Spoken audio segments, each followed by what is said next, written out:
our guests, put our service to the test. Tie your napkin around your neck, sirree, and we'll provide the rest. Soup, du jour, hot hors d'oeuvres. This week on Mousedroid Mixer, we have part 1 of Margaret Kerry's interview. I am so excited. I wonder if Captain Hook's listening. So join us as we take Margaret Kerry skywalking through Neverland. We are here at KKLA in Glendale, California, talking to the animation reference model of Tinkerbell, Miss Margaret Kerry. You got that right. A mouthful. Well, you know how many people, Richard, take a look and their eyebrows go up and when you say, this is Tinkerbell, but you put all the right words in it. The animator's reference model. So I'm so happy to be here with you and Sarah. Thank you very much for being here on Skywalking Through Neverland. In fact, our name comes from your alter ego's birthplace, Neverland. Isn't it marvelous? What do you think about when you first heard about a place called Neverland? What did you think? As a child, I always thought of it as never-ending possibilities. Because Peter Pan was a little boy who never grew up. So I just had it in my mind, it's a place where there was never a never. How about you, Sarah? Well, I kind of grew up with... the Peter Pan and all the movies. Mm-hmm. So immediately in my mind, I see that island of Neverland. Right. So that's you know, if you really look at that island, there's a lot of evil on that island, and pirates. people forget the pirates and the Skull Island or Skull, whatever it is, but when you look at the overhead shot of it. I said to Marc Davis the first time I saw it, it wasn't colored in the first time that it was getting there. I said, that's scary. And he said, really? And I said, yes. He says, that's good. Okay. Now, who is Marc Davis? Marc Davis is the man who designed Tinkerbell. And he was my director, and the sweetest man. Just an absolutely fabulous man. So let's go back a couple of years from there. How did you get started in show business? Well, I was born in 1929, and I caused the Depression. Yeah, I was born, and everything went right downhill from there. Oh. And nobody had a job. I was adopted by 2 people who were old enough to be my grandparents, sweet people, but my mother had a hankering to be a Hollywood mother. And this was one of the ways that... Were you living here yes, in LA? Okay. Yes. My mother couldn't go out and make money because women didn't do that, and my dad was struggling along as a salesman and a broker for some people. So she thought, I'll put this cute little thing in film. Well, phooey. I could make $8.50 a day. Wow. And there were some laborers that were lucky to make $2 a day. So it tells you. So in the meantime, there was a fellow named Willie Covan. So I had one of the best teachers, and I was put to work, which wasn't a bad thing. But I had nothing to really compare it to. And every time before I would leave, Willie Covan would always have, Mr. Rob, that was my new dad's name, Peggy is a dancing fool. And I knew with that big smile on his face that was good. So I went on in show business, and I did 37 major motion pictures. Wow. I was in our gangs, I think 6 of them. Leonard Maltin and I can't agree. Anyway, I just kept going, but I found television. And television to me was fabulous. I really didn't like motion pictures. I really didn't, because it is so slow. Well, I found television here at KTLA. It was W6XAO and W6XYZ, experimental television, and I went on that, and I just fell in love with it. I did the Charlie Ruggles Show for 5 years. It was one of the first network shows for the Almost Broadcast, ABC. We called it the Almost Broadcasting Company. Then I had my own show on Channel 13 for 5 years called Teleteen Reporter, same 5 years. And then I was doing radio. And then I did special things for people like Arch Obler, the author. And from there, I worked with Tommy Noonan and Peter Marshall on a show called Let There Be Stars, which didn't sell. It was too grandiose, I think, at that moment. And the choreographer took me over to Fox to be one of his assistants. So I got the call at Fox Studio that they were interviewing and casting for the reference model for this little 3.5-inch sprite. Could I get the day off tomorrow? How old were you at this time? I was 18. Isn't that interesting? Men usually say, what year was it? And women usually say, how old were you? Yeah, men know better. Yeah, I guess so. No, it is very interesting through the years. Anyway, I got the time off, and the night before, I choreographed a pantomime because I knew this little character was a pantomime character, and I danced to a 3-minute 45 record, the ones with the big holes in the middle. And I took the player and the 45 with me, and I went over to Disney Studios, which was a dream of almost anybody who worked in the movie business. I mean, it was just, you just knew it was magical. You said you got a call from Fox to do this? From my agent. Gotcha. From my agent when I was at Fox. Now, I have a question for you. How much of Tinkerbell's attitude came from you, or was it written in the script that you're supposed to be kind of sassy? Well, I had read the James M. Barrie book. And by the way, Sarah, if you don't mind, I'm going to tell people to go to Barnes & Noble and get the unabridged James M. Barrie book. You will learn more about all the characters that you love in Peter Pan than me talking or seeing the movies, all 6 of them that are out there now. And so I sort of knew what I was going to do with her. It had been a while since, but I remembered her as about 11 years old, and she was just enchanted with life. She was enchanted with everything that she saw that was new, and no one was going to cut down that those vibrations in her. She was going over and look. She was going to see what it was made of. If she had to take it apart, she'd take it apart. So that's the way that I played her. And I think I've done this a lot when I do speeches. By the way, if there's anybody out there who has an organization who wants a speaker, all they have to do is call Tinkerbell or get to tinkerbelltalks.com and send an email through that. And let's see. I do a lot of talking. I go to hospitals, children's hospitals. So back to what I was saying. What was I saying? About Tinkerbell and her attitude. So the first thing that they asked me to do was to do a pantomime of dropping down on the big looking glass or the mirror that was on Wendy's dresser and see herself in the reflection and then take a look at herself and be pleased and then be unhappy at the size of her hips. Yes. And so I said, sure. So that's what I did. But I must say, if any of you are watching Peter Pan, and you'd better be, because I'll check up on you. Anyway, you will notice that she is not preening. I played her as if she was seeing herself for the first time. I figured, why would they have a mirror in Neverland? So that's what she's doing, and she's almost saying out loud, "Oh, I'm cute. Oh, look at those wings. Oh, isn't that? Oh my." And then get upset about her hips being too large as far as she's concerned.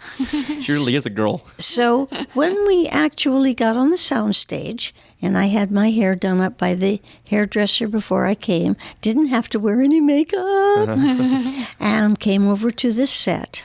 And it was a set. They had props and things there. The first time that I stepped out in front, I said something like, "Mr. Davis, do you want her to be ditzy like Betty Boo? Or do you want her to be like the queen of the fairies?" And he said, "Margaret, we want her to be you." Oh. And I said, "Golly gee, I think I can do that." And that is my personality.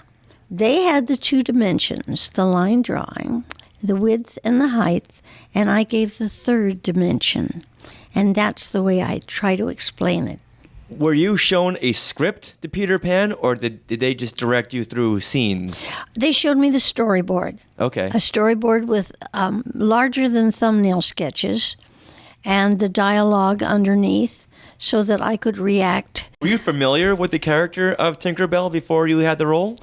Only through reading the book. I had a wonderful schooling at Monticello School for Girls, where I went to school with Diane and Sharon Disney. Oh, really? Yeah. Did you? Reading was always so important, and I went to a school where they trained you to read in phrases. Oh, They yeah. never allowed you to read one word at a time, which really came in handy because I became an actress. And cold reading, I mean, that's the key to it. So, yes, I knew about her there, and there was no, I know this sounds really awful, guys, but there was no internet. What? I know. How did you get in touch with your friends? No. Where did you How did you Facebook? I didn't, as a matter of fact. But anyway, so I knew about her, and then I have to tell you, all of the big pieces of paper with the sketches on them of Tinkerbell gave you the rhythm. So that's how I played her. Tinkerbell's my favorite Disney character, but I didn't know it until I went to the Beast Library at Disney California Adventure and took that personality quiz to see which character I was most like, and I got Tinkerbell. And from that moment on, I was like, oh, I love Tinkerbell. And did you agree? Yes. All I right. did. Well, all I can say is you always liked Tinkerbell, and you have good taste. Yes. I just thought I would. And you, Richard, do you like Tinkerbell? I love Tinkerbell. Well, then there's the 2 of you have good taste. I think she's beguiling. She warms your heart when she's very bad. She warms your heart when she's very good. You can't take your eyes off of her. You want to know what she's doing. You want to follow her because she beguiles you with this joy. And she's childlike. Sometimes she's childish, but she's also childlike. And so I call her beguiling. So you may use it if you like. Yeah. The first word that popped in my mind was protective. She's very protective of Peter Pan. Everything she does in the beginning is all because she wants to protect her friend, her, I think, love interest, quote unquote, from anything in this world known as Earth. Now, may I take that a step further? Sure. Protective is certainly in her because she saves his life. Right. Right. But she's also protective of Tinkerbell. Well, I was also the redheaded mermaid in Peter Pan, and I was the reference model for her, along with June Foray as the dark-haired, and Connie Hilton was the blonde. And we had lines. And one of the lines that I did as the redheaded mermaid was, "We just wanted to drown her." And that got me on the way to doing voiceovers. And I thought, this is the way to do it, because you get to the studio or the recording studio in the afternoon because your voice is stronger. They give you a script. You don't have to learn anything. You don't have to have makeup on. You don't have to have your hair done. You don't have to wear a costume. If they don't like the character that you're doing, they say, okay, let's try another one, and you read it again, and you're out of there in 2 hours. I mean, think about that for a minute. So that's why I went into doing over 600 cartoons, voiceovers. When you first saw Tinkerbell, did you hear a voice that she may have? No, I didn't. I heard a tinkling of a bell. I think, maybe I could be wrong about this, but when I think about it right now, your question, I think it made me feel lighter. So I was a ballet dancer and a tap dancer, and a darn good one.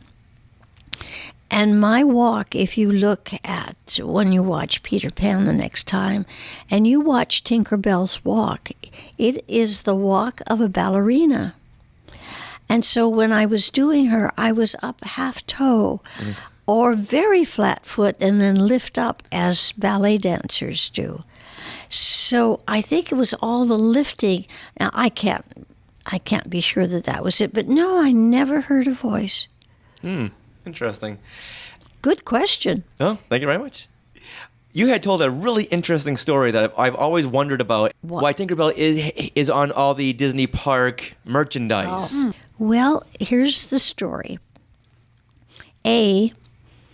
Walt Disney, his motto was give people more than they expected.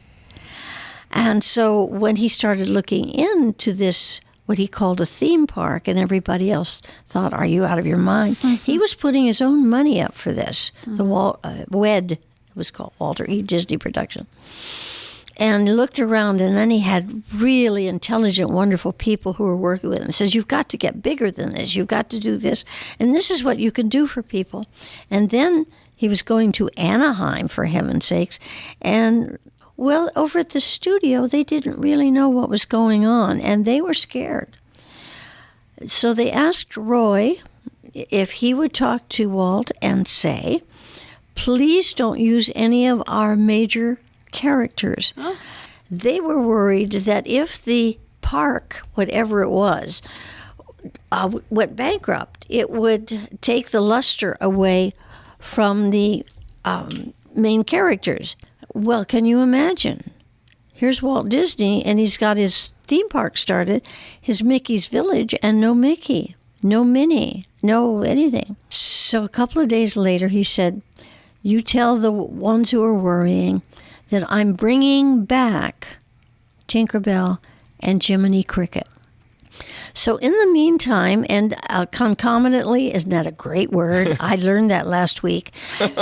At the same time, there we go, they were running out of money. They decided that they would go over to ABC television. They had a start of a TV show. I really am not quite sure. But they said, would you like to come on aboard ABC? And ABC said, yes, if we can have 1 hour Disney show on Sunday. Well, Walt Disney, and I thought this was the smartest move he ever made, decided that Tinkerbell should come into his office each time. And there would be some chit-chat and some rolling of the eyes with Tinkerbell and all the rest. And then she was the one who would take people on the adventure. Then when the park opened, it was perfectly okay with him that Tinkerbell was on every napkin, every banner, you name it. She was there. It didn't happen that much with Jiminy Cricket, and you know why? Why? Because I was much cuter than Jiminy Cricket. Absolutely. I would agree with that. So I think that's what, and of course, the rest is history, because he gave them more than they could ever expect. Mm-hmm. Yes, he did. And I have a friend of mine whose father was spirited away from his office downtown Los Angeles to go over and meet Walt Disney. And this man, Mr. Zoll, walked in, and he's saying, okay, where is this guy supposed to meet? And Walt Disney turns around and says, hello, I'm Walt Disney. And Mr. Zoll said, how do you do? You know, why am I here? Did not know who he was. And so Walt Disney had the chili that you've heard about, all cooked. And they sat down and had chili. And after they finished, Walt Disney says, I'm told you're the man that I want to put all the lighting into Disneyland. Come over this way. And he showed him, Mr. Zoll, the maps of Disneyland. And Mr. Zoll said, this was the most incredible person. If a shop needed, as far as Mr. Zoll was concerned, and he had a big company, it needed a special chandelier. Walt Disney says, sketch it for me, and I'll cap. Nice. He said it was only the best. Everything was the best. And that was one of the things that slowed him down in getting it. So, I have those little tidbits and those little asides that are just so dear to me. So join us next week for Margaret Kerry Interview Part 2. Now, the original interview of Margaret Kerry was an hour and a half. And next week... There was a lot of great stuff in there, too. Yeah. I mean, she knew Walt Disney. She's met him. She's looked Walt in the eye. Yeah. And the complete unedited version will be on our website, skywalkingthroughneverland.com, next week. So look for that bonus content.